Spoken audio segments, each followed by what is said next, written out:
Lotus cerraba un 76 en descenso, pero algo que sabía hacer el equipo además de innovar era resurgir. 1977, Colin crearía un documento de 27 páginas con ideas para reducir la resistencia del aire. Se puso a estudiar cuidadosamente un Havilland Mosquito, un avión de guerra británico, poniendo su atención en las alas y radiadores. Llegó a la conclusión que si invertía lo que elevaba el avión, generaría mucha carga aerodinámica, y le daría estos documentos a su jefe de ingenieros, Tony Roth. Dentro del proyecto además de Roth estaba Peter Wright, el encargado de la aerodinámica. Y estos dos hombres habían trabajado juntos en BRM, donde también estudiaron la idea de invertir el perfil de los alerones, pero no tuvieron los suficientes recursos para exprimir la idea, y solo crearon un par de maquetas. Así comenzaba el desarrollo del auto más innovador de la Fórmula 1, y mientras lo estaban creando se darían cuenta por mera casualidad que a más velocidad el auto más se pegaba al piso y mayor carga generaba. Los dos hombres, al notar esto, fueron corriendo a mostrarle los resultados a Colin, quien les dio libertad absoluta en el diseño del chasis. El auto tendría como nombre código John Player Special Mark III.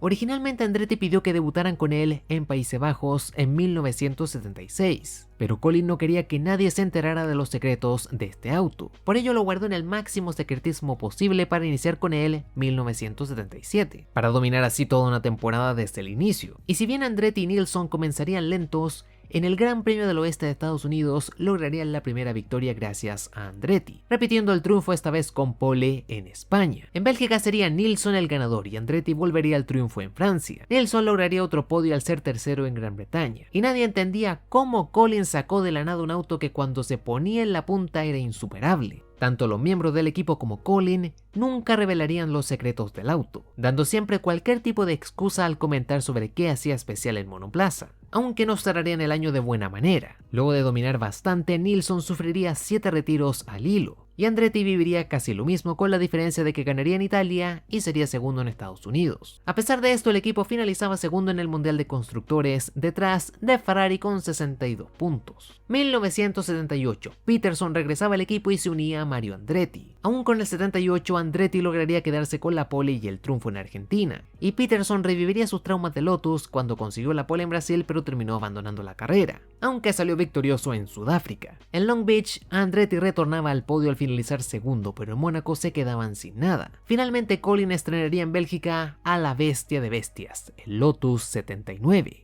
Esta era una versión que corregía todos los errores del 78 y que aprovechaba al máximo el efecto suelo. Curiosamente, el primer modelo y prototipo del 79 fue vendido al mexicano Héctor Rebaque, quien ingresaba a los GPs como privado. El tanque de combustible pasaba de ser 2 a solo 1 en el centro del auto, quedando detrás del piloto, lo que movía su centro de gravedad ayudando en las curvas y las frenadas. Este también fue el primer Fórmula 1 diseñado con ayudas de una computadora, además de también ser el primero en usar una computadora para analizar sus datos desde pits en cada GP. Peterson probaría el auto a finales del 77, pero a pesar de ser una bala, el chasis tenía varios problemas intentando soportar las enormes fuerzas G del efecto suelo. El 79 tenía 30% más de carga aerodinámica que el 78, y cuando finalmente fortificaron el chasis en los puntos específicos para solucionar el tema de la fatiga, el auto era aún más veloz que antes. En Bélgica, Andretti lo estrenaba y ganaría sin problemas. En España, ambos pilotos ya lo tenían y se marcarían un 1-2. A eso le siguieron 3 victorias de Andretti en Francia, Alemania y Países Bajos, mientras que Peterson fue tercero en Suecia, segundo en Francia y Países Bajos y lograría una victoria en Austria. Todo indicaba que era un año tranquilo donde dominarían sin problemas, pero la tragedia y Chapman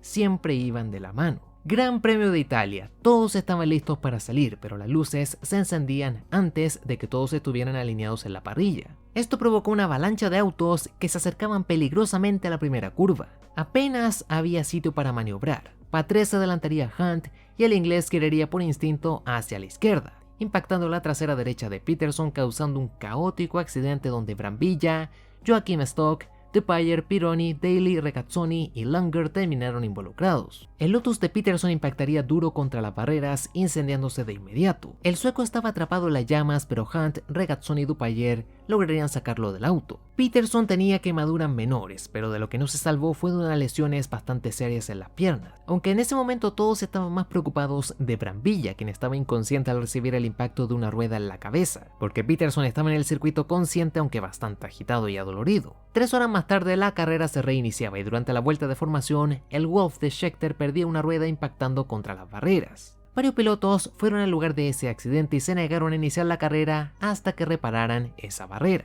Como ya había pasado tanto tiempo y se podía hacer de noche, la carrera era recortada. Andretti y Villeneuve se pelearían la punta, pero se les penalizó con 1 minuto por saltarse la salida. El estadounidense cruzaría la meta primero y el canadiense segundo, pero por sus sanciones eran clasificados como sexto y séptimo, con Lauda quedando como el ganador, Watson como segundo y Reutemann como tercero. Aún así, Andretti conquistaba el título de pilotos, pero la atención se trasladaba al hospital. Peterson había sufrido 7 fracturas en una pierna y 3 en la otra. Por lo tanto, ingresaba al quirófano para estabilizarle los huesos. Y según se cuenta, los doctores tuvieron una disputa bastante seria sobre si todos sus huesos debían ser tratados de inmediato o no. El punto es que durante la noche la condición del sueco empeoraría. Se le diagnosticó con síndrome de embolismo graso, una obstrucción arterial que le provocaría una falla completa en sus riñones por la mañana, siendo declarado muerto a las 9:55 de la mañana del 11 de septiembre de 1978. Aún después de esta tragedia, el show debía continuar, y en Estados Unidos, Jean-Pierre Jarier reemplazaba a Peterson. Aunque tanto en Estados Unidos como en Canadá, ambos pilotos, a pesar de conseguir una pole cada uno, se retirarían de los GPs, y el otro quedaría en décimas posiciones. En un año que pudo ser maravilloso de no ser por la tragedia de Peterson, Lotus conseguía el 1-2 de títulos, conquistando el Mundial de Constructores con 86 puntos. 1979, Andretti continuaba y el argentino Carlos Reutemann se unía al equipo. Además de que Martini reemplazaba a John Player Special como auspiciador con Lotus, regresando al verde británico. Reutemann lograría subir al podio en casa al terminar segundo detrás de Laffite en el GP de Argentina, repitiendo podio en Brasil donde fue tercero. En Kyalami y Long Beach, Andretti lograría 2 cuartos lugares y en España quedaba con la misión de debutar con el nuevo auto. Este debía ser la evolución definitiva que aplastara a toda la competencia. La idea base de este auto es que todo su chasis fuese un gran sistema de efecto suelo. Por lo tanto, para no estallar en 1000 pedazos, debía ser mucho más rígido que el 79. Todo indicaba que el auto iba a ser increíble hasta que Andretti lo probó y reportaría un problema gigante. El auto a alta velocidad era increíble, pero a baja velocidad la carga aerodinámica desaparecía y reaparecía abruptamente. Pruebas posteriores descubrieron que generaba tanta carga aerodinámica que era casi imposible de conducir. Además de que la presión del aire abajo del auto se movía junto con el centro de gravedad, en un fenómeno que fue bautizado como porpoising, y es que el auto se elevaba y descendía a diferentes velocidades, provocando que se comportara de manera violenta en las curvas, por lo que cualquier circuito con baches o si pasaba sobre un piano, el rendimiento del auto se reducía considerablemente. A pesar de debutar con una tercera posición en España, el 80 solo aparecería en Mónaco y en Francia en manos de Andretti, y tanto el estadounidense como Reutemann se rehusarían a conducir el 80. Por su lado, el argentino lograría finalizar segundo en España y tercero en Mónaco, pero luego caerían en la desgracia total. 10 abandonos entre los dos, consiguiendo puntos solo en Italia con una quinta posición de Andretti. Irónicamente, la gran creación de Collin terminaría por hundirlo. Y es que su auto no era malo, simplemente el resto de los equipos tomaron su concepto y crearon autos mucho más competitivos. Aún así lograban sumar 39 puntos, finalizando en cuarta posición en constructores. 1980, Lotus creaba el 81 que quedaba en manos de Andretti y Elio De Angelis. El equipo venía en picada y necesitaban resurgir, pero el auto terminaría siendo otro desastre. Sufrirían un doble retiro en Argentina, aunque De Angelis lograría terminar segundo en Brasil, siendo este el único momento destacable del año.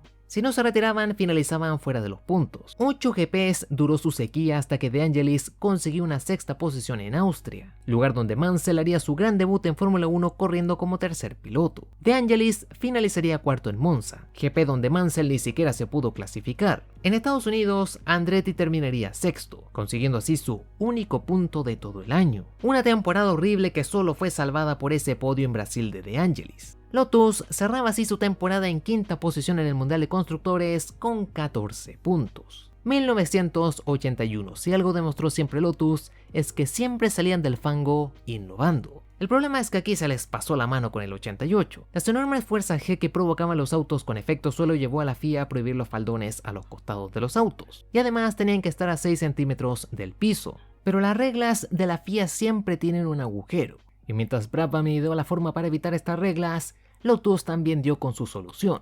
El auto fue diseñado cuando los faldones eran legales, pero sin ellos el auto era pésimo, así que tenían que modificarlo. Luego de pensar y pensar llegarían con la solución, crear un auto con 2 chasis. El chasis interior contaba con toda la parte mecánica y el cockpit, mientras que el exterior funcionaba como un gran elemento aerodinámico para lograr el efecto suelo. Todos los equipos protestarían al ver el auto alegando que rompía las reglas que prohíben un dispositivo aerodinámico movible, y por ello la FIA baneaba el auto que ni siquiera había debutado, amenazando a Collin de que si lo metían a un GP, les quitarían todos los puntos del mundial. Así que estaban obligados a usar otro auto para competir, corriendo con la versión B del 81. Mansell y De Angelis eran los pilotos y ambos se retirarían en el debut, aunque De Angelis sumaría puntos con una quinta posición en Brasil y una sexta en Argentina. Llegaban a San Marino, pero Collin seguía furioso con la FIA, retirándose sin competir del evento en forma de protesta. El equipo lograría un podio de Nigel Mansell en Bélgica cuando el león británico terminó tercero. Así en Mónaco aparecía el Lotus 87, aunque su debut fue pésimo porque fue un doble retiro.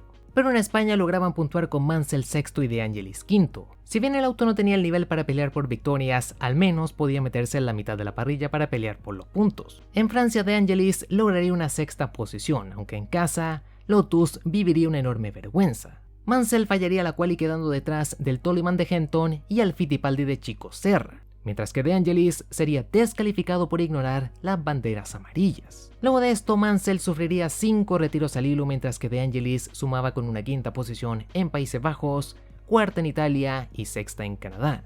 Mansell finalmente rompía su maldición en La Pegas al conseguir una cuarta posición, pero la temporada sería bastante inestable, y en total lograrían conseguir 22 puntos para una más que triste séptima posición en constructores. 1982. Luego de fracasar y experimentar con autos que no lograron nada, Chapman se inspiraría en el Williams FW7, al que fusionó con el Lotus 88 para diseñar algo mucho más tradicional, dándole vida al Lotus 91. Por primera vez añadía a sus autos frenos de carbono, lo que mejoraba considerablemente la frenada.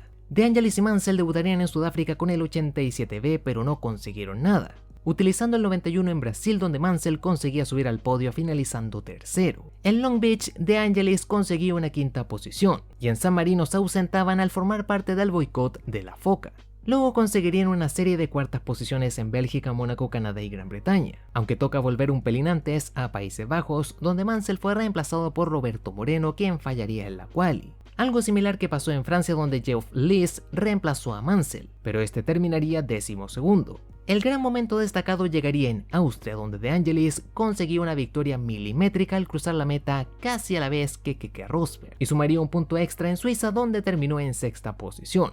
Con esto Lotus finalizaba el año con 30 puntos, mejorando un poco las cosas al finalizar quintos en el Mundial de Constructores. Pero la muerte que tanto rondó a los autos de Collin finalmente llegaría hasta él. En diciembre de 1982, Chapman junto a Lotus seguían con la misión de innovar y volver a ser competitivos, pero Collin sufriría un infarto súbito el 16 de diciembre de 1982, perdiendo la vida con 54 años de edad. Todos, obviamente en el equipo, estaban afectados por esta pérdida, pero uno que de verdad la estaba pasando mal era Nigel Mansell. Gracias a él, logró debutar en Fórmula 1 y siempre le dio su confianza. Mansell comentaría que en el 82 pensaba entrar a las 24 horas de Le Mans para ganar un dinero extra. El británico recibía un sueldo de 50.000 libras anuales, y por correr en Le Mans le ofrecían 10.000 libras. Collin, al enterarse de esto, le dijo a Mansell que correr en Le Mans era exponerse a un riesgo innecesario, pagándole las 10.000 libras de su bolsillo para que no corriera, además de extender su contrato hasta 1984, lo que le convertía casi en un millonario.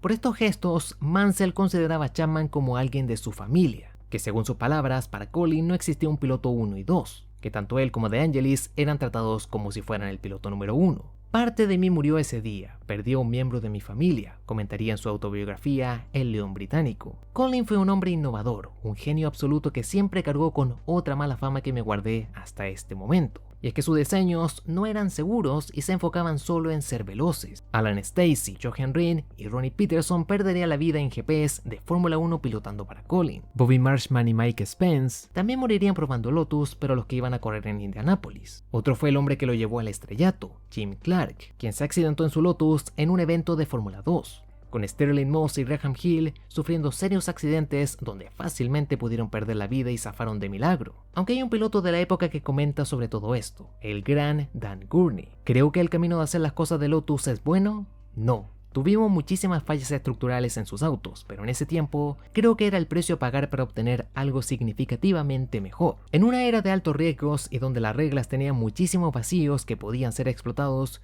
Colin llegaría para revolucionar el automovilismo mundial, y su pérdida iniciaba una era muy irregular en el equipo, aunque seguirían en la senda de Chapman, de atreverse a innovar para triunfar. Pero como siempre espero que disfrutaras del video, y si fue así te invito a dejar tu like, suscribirte y darle a la campanita para que no te pierdas nada del contenido semanal. Risas, memes, noticias y charlas del automovilismo es lo que encontrarás en el Discord del canal. Unirse gratis y encontrarás el link en la descripción y en comentarios. Sin nada más que agregar, soy Spectrox y nos vemos en el siguiente video.